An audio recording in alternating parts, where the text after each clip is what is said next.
Hmm. Having my child change my behaviors of when I went, I guess you would say preacher daughter syndrome. Um, but I I decided to raise my child how my parents raised me. I make sure he plays outside. I make sure he doesn't watch certain things on television. I make sure he behaves a certain way. Bullying is a big thing to me. Um, I feel like I don't want him to become one. I don't want him to be bullied. And I always tell him, we always be nice to people no matter what. That's how I was raised. If someone's ugly to you, either walk away or explain to them that they hurt your feelings.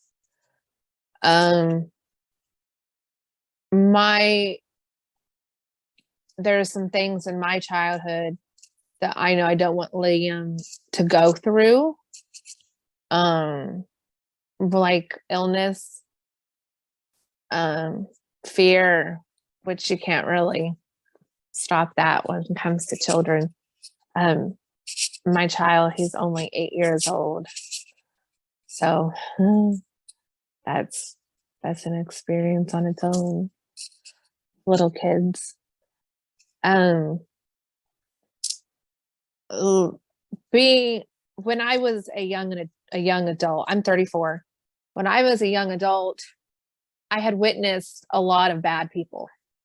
I was around a lot of bad people. I was around women who would go to the club and leave their kids in the car, or they would go and drink.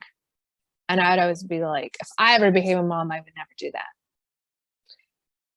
And I had witnessed drugs, all kinds of stuff.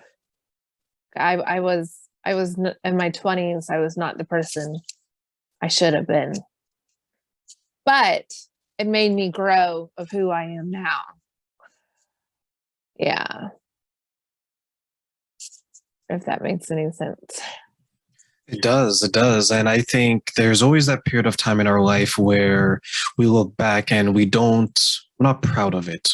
We don't wish it didn't happen because we learned and we grew from it. That's right. But that time in your 20s, this is before you had your son. Right. And when you mentioned that you witnessed some things, you mentioned the behaviors of others. Was that behavior that you ultimately felt yourself doing? And if so, when you look back, what are your thoughts on that? Okay, so I was an alcoholic. I was a binge drinker. I was a sex addict. I didn't care. I didn't care. Like I would be out with people that were felons, low lives, and it was, I guess you would say, it was preacher's daughter syndrome. Um, and I pictured myself not being like those women if I was to have a child. I would always say, you know what, if I was to have a child, I'm not going to go to the club. That's why I'm never going to have a child. If I have a child, I'm never going to drink again. That's why I'm never going to have a child. And then I ended up having a whoops child who's not a whoops now, obviously. But at the time I thought, oh no, this is a whoops baby. But I'm very blessed that happened to me because it woke me up. The moment that this is funny to me, so I'll share it with you. The moment that I found out I was pregnant, I destroyed my plates. I threw things everywhere, everything. I broke a whole bunch of stuff because I was so mad with myself at the time because I knew I was going to have to change my life. I wanted to give my baby up for adoption. And then I ended up changing my mind from giving the baby up for adoption because that's what my birth mom did. she kept giving every baby up for adoption and just going out and doing whatever she wanted. And someone who I'll remain anonymous made a remark saying, "You're just like your biological mother."